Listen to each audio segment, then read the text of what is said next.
હરેશભાઈ, કેટલા અગરિયાઓ અંદાજે કેટલા હશે કે જે એકદમ નાના હોય એવા, અને મોટા કેટલા હશે? આ પ્રક્રિયા જે છે એના લીધે ટોટલ 10,000 અગરિયાઓની ઇફેક્ટ આમાં થાય છે અને 50,000 કચ્છના 50,000 લોકોને પરોક્ષ રીતે આ દબાણ હટાવવાની કામગીરીના લીધે નુકસાન આમાં જવાનું છે અને એની રોજગારી ઉપર ખૂબ જ મોટો પ્રશ્ન ઉભો થયો છે કે જેમાં તમને એટલે એના લીધે પછી અમે ત્યાં 27 જાન્યુઆરી કે જ્યારથી ઓફિસો ખુલી એટલે કેપીટીના કચેરીમાં અમારા કચ્છ સ્પોર્ટ્સ ખેલ એસોસિએશન દ્વારા એક આવેદન પત્ર આપવામાં આવ્યું કે તમે કોઈ પણ જાતની નોટિસ કર્યા વગર, કોઈ પણ જાતનો સર્વે નથી કર્યો, કોઈ જાતનું ત્યાં ડિમાર્કેશન નથી કર્યું. પછી બીજું આમાં જે દીનદયાલ પોર્ટ ઓથોરિટી જે પહેલા કંડલા પોર્ટ હતો એની લેન્ડ અને રાજ્ય સરકારની જમીન, આની ત્યાં કાંઈ પણ ત્યાં કોઈ જાતની બાઉન્ડ્રી નક્કી નથી, કોઈ સીમા નક્કી નથી. કેપીટીની જમીન ક્યાં સુધી એની હદ છે એ પણ નક્કી નથી.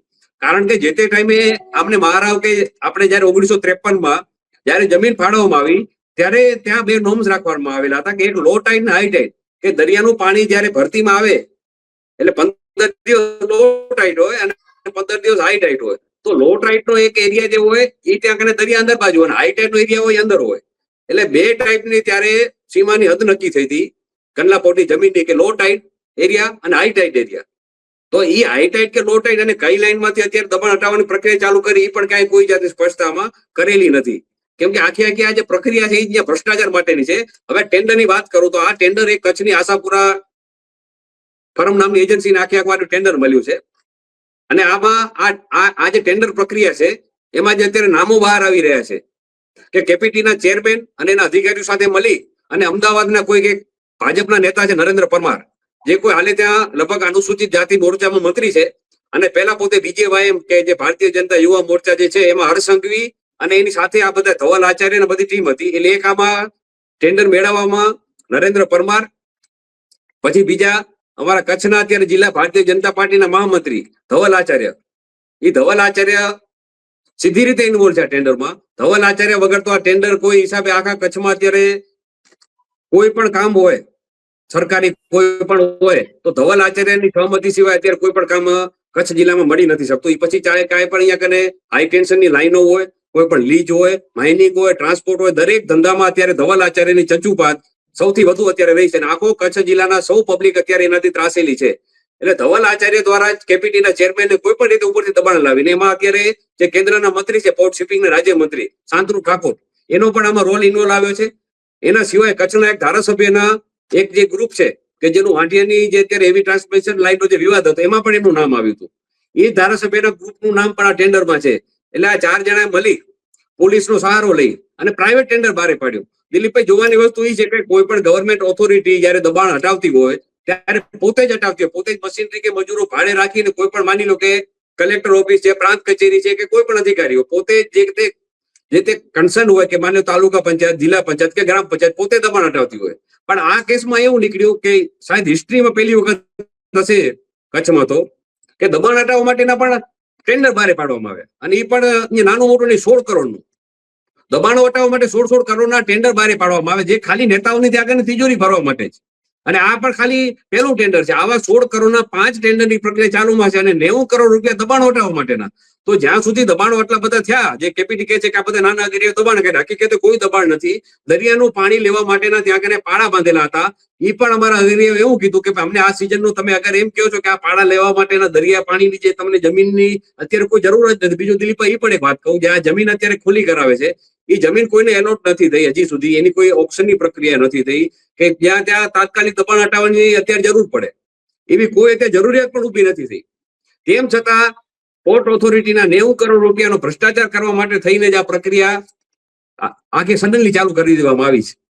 હા, સડનલી ચાલુ કરી દેવામાં આવી એટલે સ્વાભાવિક છે કે આટલી ઉતાવળ, નિયમોનો ભંગ ઘણા બધા છે કે જે ખરેખર વાસ્તવમાં દબાણ નથી એને દબાણ ગણીને એ બધું દૂર કરવામાં આવી રહ્યું છે. તો આ તમારા મુદ્દા તો છે જ, એમાં તો કોઈ સવાલ નથી. પરંતુ આપણી જે કેન્દ્ર સરકાર અને ગુજરાત સરકાર વારંવાર જાહેરાત કરે છે કે કંડલામાં અમે મોટા પ્રમાણમાં ઉદ્યોગો લાવી રહ્યા છીએ અને ત્યાં મોટો વિકાસ કરી રહ્યા છીએ. તો આપણા નરેન્દ્ર મોદી જયારે પાલનપુરમાં એક સભા કરી રહ્યા હતા ત્યારે આ અંગેની એમને વાત કરી હતી. જો એ કઈ રીતની વાત કરી રહ્યા છે અને વાસ્તવમાં ગરીબોની ઝૂંપડાઓથી લઈને ગરીબો અગરિયાઓ જે છે 10,000 અગરિયાઓના કુટુંબો અને 50,000 લોકોને સીધી જે અસર થઈ રહી છે એના પર કઈ રીતે બુલડોઝર ફેરવવામાં આવે છે અને નરેન્દ્ર મોદી ઉદ્યોગો માટે કેવી વાત કરી રહ્યા છે એ પણ જોઈએ, સાંભળીએ. બનાસકાંઠાને લોજિસ્ટિક સપોર્ટ કેટલો મળવાનો છે એનો તમે અંદાજ નહીં કરી શકો. અહીંયા મોટા મોટા વેર હાઉસિંગ, અહીંયા મોટા મોટા ગોડાઉન, અહીંયા મોટા મોટા કોલ્ડ સ્ટોરેજ આ બનવાના છે. કારણ આખા ઉત્તર ભારતનો સામાન જે દરિયા તરફ જવાનો છે, કંડલા કે મુન્દ્રાના કે મુંબઈના પોર્ટ પર જવાનો છે, એ વાયા પાલનપુર અને બનાસકાંઠાના આ લોજિસ્ટિક હબમાંથી જવાનો છે. તમે વિચાર કરો કેટલું બધું ધમધમતું હશે આ વિસ્તાર. એક દરિયા કાંઠે બંદર ઉપર જેટલો ધમધમાટ ના હોય ને એટલો ધમધમાટ આ ઉત્તરના રાજ્યોમાંથી જે કઈ સામાન આવશે એના માટે અહીંયા થવાનો છે. અને એના કારણે આર્થિક પ્રગતિ માટેનું જેના ઉજ્જવળ દિવસો કહેવાય એ હવે ઉત્તર ગુજરાતના શરૂ થઈ રહ્યા છે.